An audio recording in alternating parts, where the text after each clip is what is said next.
I'm an ex-hacker, but I love design, so I love designing things from the ground up. Designing, of course, you know, the UI/UX, and then, of course, code, and make a business out of it, potentially, and hopefully sell it.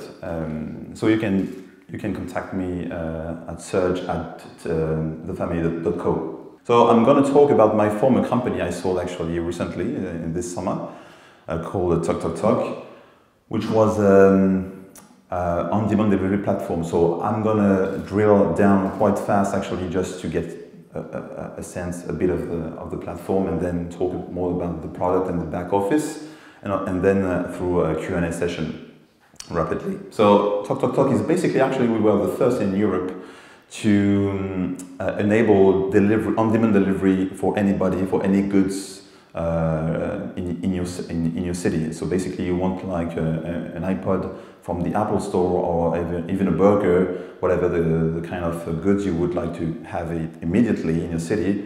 Then we use the TalkTalk to send a runner, a driver, a biker, and so he's going to purchase into the store directly for you and deliver.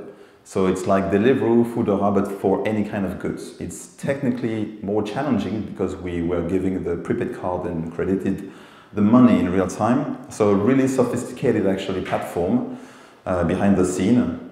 So basically it's really simple, you get the thing. We were actually also the first to provide that real-time ETA, which is really challenging as well. Before it was like now a standard just for the user experience. So you browse, you order, and then you have like that real-time commitment based on the ETA. It's also a web-based service. It was. It's no longer available. So a search, and of course you can get outside the catalog. So you have that prediction of the runner that might purchase here and deliver to your doorstep. And you basically enter anything you want. Of course, it's complementary of the catalog you just saw before. Really super convenient. And just to give you an idea about the accuracy of that ETA, actually the first one, 85% of the delivery were on time based on that ETA, with 5 minutes difference. 80% of the delivery were on time, 10 minutes difference, and 95% accurate, 15 minutes different. And then after over 15 minutes late, we were making a discount automatically for the customer service experience. So now it's quite standard, of course, with Uber. Actually, Uber was existing just before, but you were able to rate your customers and follow live tracking thing as you can experience right now. So it was a marketplace, which is really interesting on the business execution for the marketplace, because it's quite difficult. Actually, three dimension the marketplace with the runners, the supply, the offer, the demand, of course, and then the merchants to make that happen, whatever the goods you want to get delivered in 15 minutes. And we finished with a really complex full stack platform. So I'm going to go back to this just in a few minutes, but actually this is everything we've built to make that happen. It's really complex, maybe too complex, respectively, but really interesting in terms of building the product, because each layer has been designed specifically for the business. So as a product guy, I love quality. I'm not afraid to say I'm quite a maniac guy. I'm obsessed about the details. This is what I like the most, because I believe everything is in the details, because customers are paying attention to the experience, because in a way they pay, but also they expect something in return, a service, a good experience, and they want to be proud to share that experience to their peers. So I think the quality is the main goal when you're building a product. And actually at TalkTalk, just to give you a few insights about the satisfaction in a way, the loyalty, the retention. On average, we had like a customer ordered twice a month on average, but if they tried the service more than once, they ordered on average 4 times a month, which was quite high And of course, on the repeat was quite high as well, but it's actually related. And just also to give you, which is actually on the business perspective, the cohort, I mean the time value of the customers once you got the first customers, your first layer of the customers at the very first, that month. If they continue using your service over time, then you have, well, this is actually the expression of the retention over time. You just need to grow. This is actually organic growth, but this is also the meaning of the quality. If you have a qualified product and you focus on the core experience of your customers and your service, then you could have that kind of expression on the KPI perspective. So let's go back to the platform. I mentioned, well, actually that's funny because we made a lot of things, but actually the most valuable thing was here, the ETA, because the ETA, well, on the customer perspective and for the let's say the promise. The promise was actually being able to commit in a promise that you're gonna get your burger or your whatever, your flowers in 20 minutes. This is a huge commitment because automatically we reimburse the customer if it's not on time. And this is actually quite complex because of the real-time data we were collecting, also a lot of machine learning to predict the proper time to be on time and so on. I'm going to talk also about, well, rapidly about this, but also the gamification we introduced, which was actually, well, here. This is really, I would like to talk about this, which is really interesting. And this is a way we cracked the psychology and also, well, the dynamic of the supply, which, because it's at the end of the day, it's a people business. When you're doing a kind of logistics business, it's a people business and you need to hack or crack the way people are thinking or playing and getting money out of the platform. So I'm sorry because it is, I just realized it was like a French screenshot, except the third one, but you get an idea. So it was a transparent marketplace, not like Deliveroo or Foodora, because it means that the runner was invoicing the end user. So he were technically receiving the money from the customer.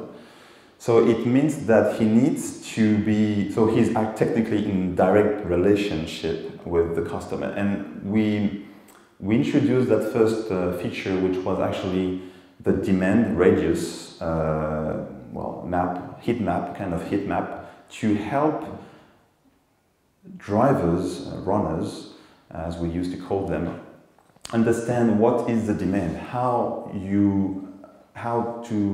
the customer behave according to the time of the day and the day of the week. Obviously, it was never the same, heat map over time. Of course, when you're a runner and you spend your time over the platform, during several months, you understand how the heat is moving around the map here in Paris, to understand how you need to localize yourself to maximize, obviously, to receive more leads, which makes sense. And also the search pricing. So that really transparent way of teasing, explaining to the runners how you can technically, well, obviously make a lot more business, and let you know that this is actually the numbers of the real-time numbers of customers playing about to order real-time is a really powerful insights for the supply to connect, because they could be off, they could be not connected at that very moment. First of all, to engage, and then of course to move around the city to maximize the revenues. But then, so this is quite okay, but so you just need to understand that that business was driven by the demand. No problem on the demand. There was a need to get anything available in 20 minutes, 30 minutes. on average. But the supply is so difficult to onboard those guys. You know, they are really volatile. Well, they move around. They're not that much loyal. So it was really important to give the maximum of tools to help them to look. It's a cool. You're free. You can connect. You can understand your customers, and then act like them to maximize your revenue. But this was not enough, because in that model we were not paying per hour the runners. They were paid per task. Remember, directly in relationship with the customers. So we actually introduced what we called the slots. This is what I mentioned just before, the dynamic gaming incentives. It was a kind of gamification. This changed the rule a lot, because we introduced a kind of pay-per-hour business model, but based on the data, based on the fact that we know that if a runner apply, for instance, to that area, to that slot, he's gonna have the guarantee to have that 15 euro per hour minimum guarantee. And we price dynamically that slot based on the mass of data we had collected over time, so we can maximize the cost if we don't balance at the end of the day. And it's a good way also to make the guy go there, because there is like a cash incentive here, and to stay. So basically here he applied, he was successful taking this one, let's say, I don't remember here. And then he needed to stay into that area, so we keep like a workforce available until a customer is ordering. And this changed dramatically the balance between the demand and the supply. This was a game changer. And it was really fun. And then, of course, after that, we introduced other, pre-order. Like they were able to book basically all their week. So it's not exactly taking a shift and being paid per hour, like on a fixed rate. It was based on the data. So of course, if you apply here, you're going to have less money, but maybe you're living in the area and you prefer to be here. And of course, we were also educating that this was too late, you were not eligible because you didn't have the proper pack to carry, special goods, pizzas, and so on, or even not write the good status, like non-professionals, because we had different models on the runner side, whatever. So this is a kind of cool thing we made, in which that changed actually everything.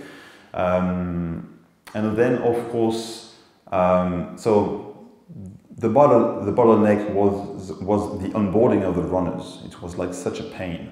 So we went with a new process for onboarding massive runners at scale through a very dedicated process until the end of the shipping of the prepaid card. It's actually more complex than any other business model you can find out there in the logistics like Deliveroo, because we have that pain with the prepaid card. And also because it applies a KYC. So KYC is like the bank, because we provide a prepaid card. It's like a bank, process we need to stick to. So the KYC means know your customer. So we need obviously to know them as a runner. And so we designed this, which is actually, this is not, we're talking about love, about product, but this is just back office. So I won't say that it's love. It's pretty basic. So don't make me wrong. Love is really important anyway. But yes, we actually dedicated the full process to like an independent platform. So guys were paid per task to qualify every single process they were trained to until every step of the validation. And then of course the runner wants his account validated, he received an email and then go through the training session online At the end of the training session, of course, he was receiving the contract online, and once everything is done, then boom, he received by mail the physical credit card or prepaid card to finish his job, well, to start jumping into her first rider.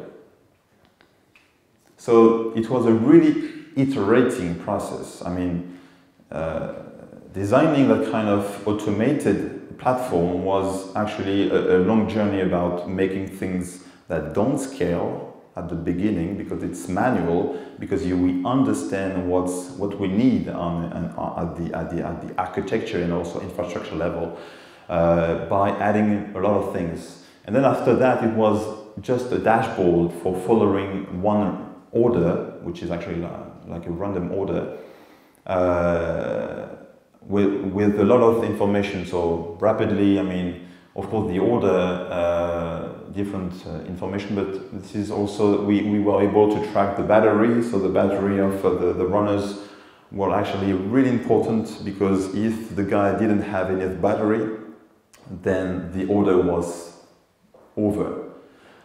So the system was designed at the end, not dispatching the order if he had less than 15% of the battery by experience. Otherwise, like, the satisfaction of the customer is disaster. We were also recording every call again. The customer and the runner were recorded, so the runner never had the original phone number of the customers, because we wanted to protect the privacy of the customer, because we are actually delivering to the very last step of the, and it depends. I don't trust, well, I'm quite afraid about the, there is a lack of trust in some population of, in Paris, for instance, for doing that kind of thing. It's not like taxi, when you drop the people outside in the street. It's more touchy than this, and also because we were delivering sensible product, like maybe condoms, drugs from the pharmacy and so on. So it was, you know, if you're a lady, you're alone, you know, I'm quite paranoid, maybe a little bit, but it was also designed for being a middleman to leverage the quality and the expectation of the runner, because they knew that they were recorded, and also the customer were quite protected in a way. And so this is just for following a run, and that's pretty much. So of course I have a few other screenshots if you want to talk about it, like the pricing engine, but I wanted to focus and to be straight on the core back office killer things we've made that changed the game, and of course to let you talk about this if you have some questions.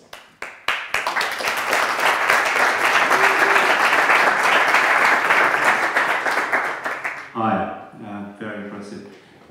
Just wondering, did you start with a niche? Because for me it sounds like completely unrealistic to start with we deliver everything to everyone. Did you start with a niche and then expand? So we started actually to deliver McDonald's and cigarettes and everything illegal now, almost. But cigarettes was quite interesting because I went to the custom because they didn't want us to deliver the cigarettes, for instance. So I met actually all the companies that didn't want them to be delivered through us.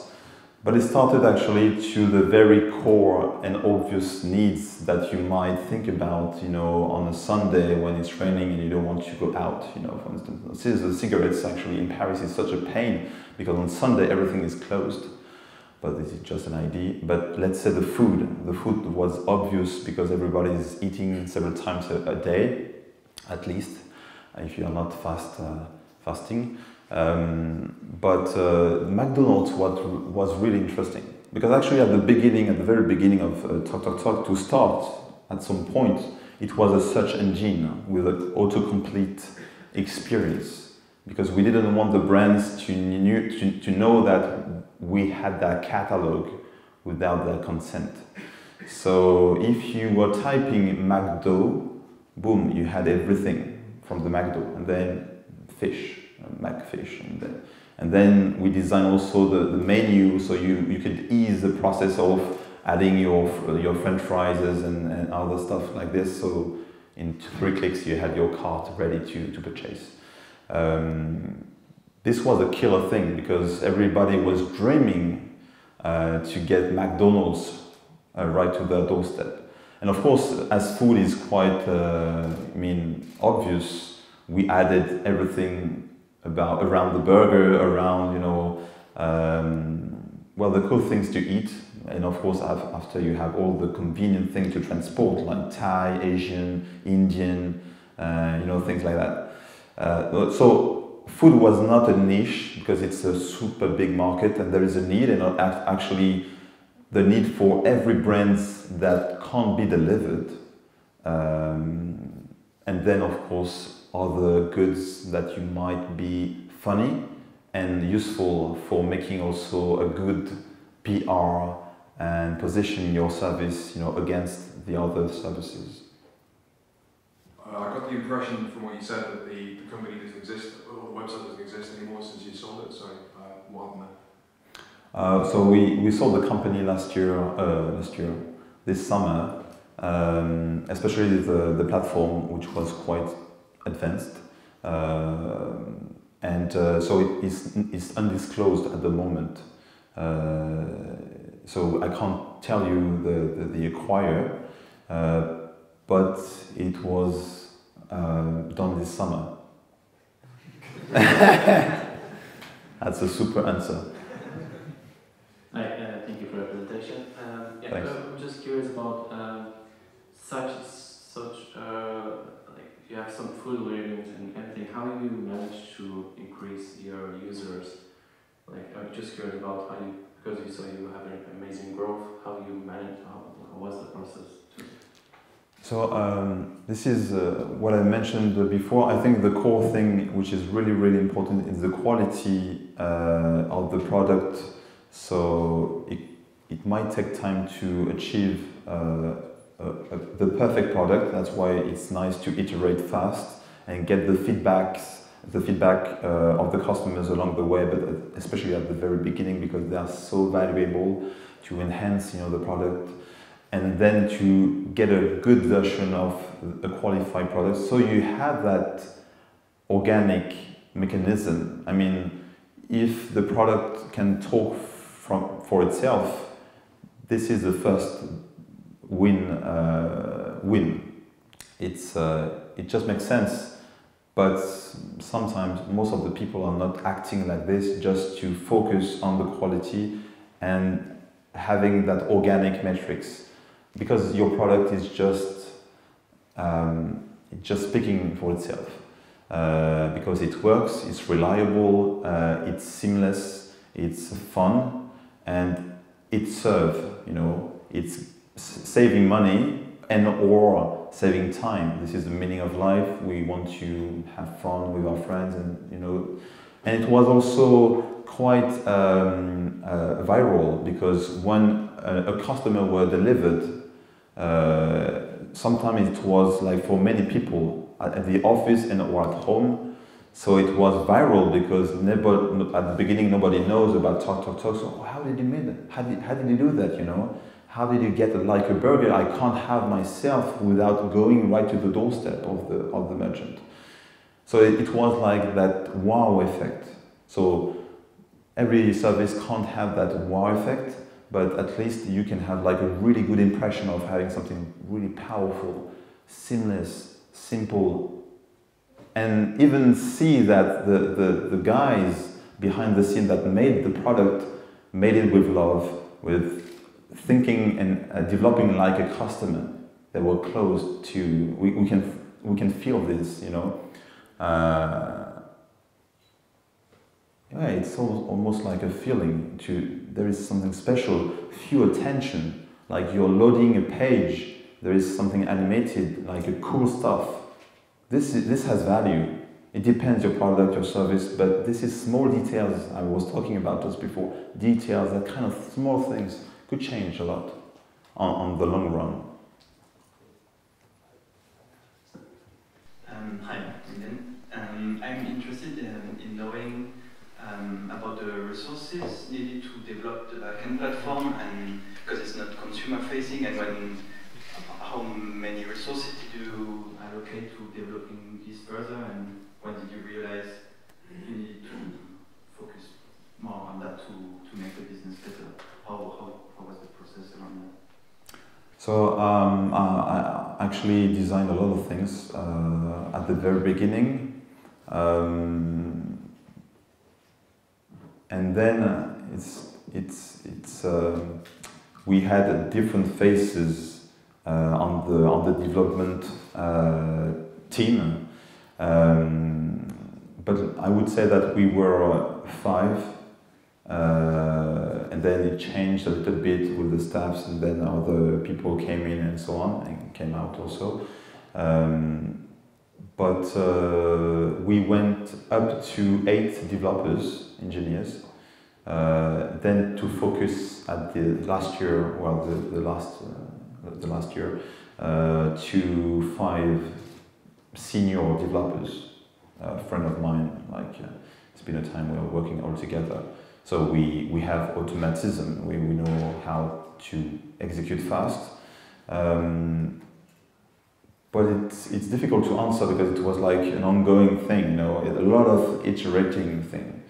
And since you have the experience and you know your business and you know how to map the proper needs in the back end and the back office and all the layouts, you know, the layers, or the platform, I mean the APIs and stuff like that, it's getting faster, obviously.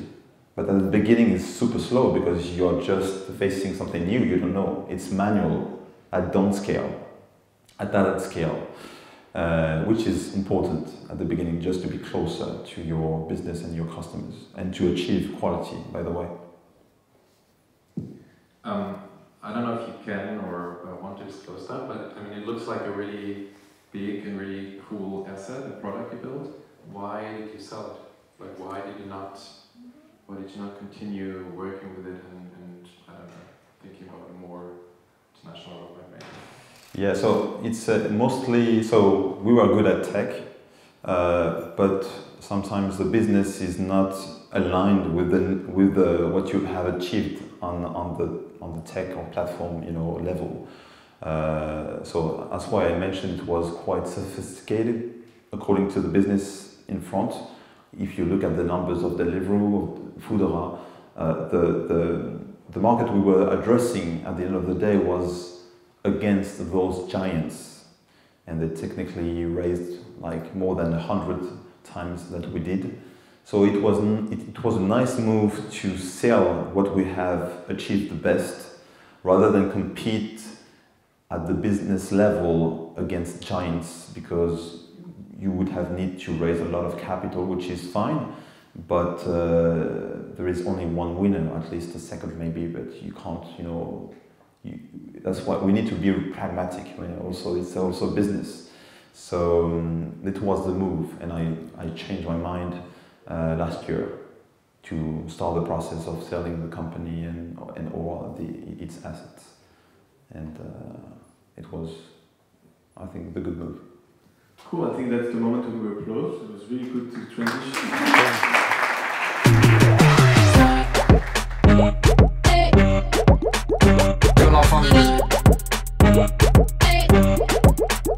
Que la famille.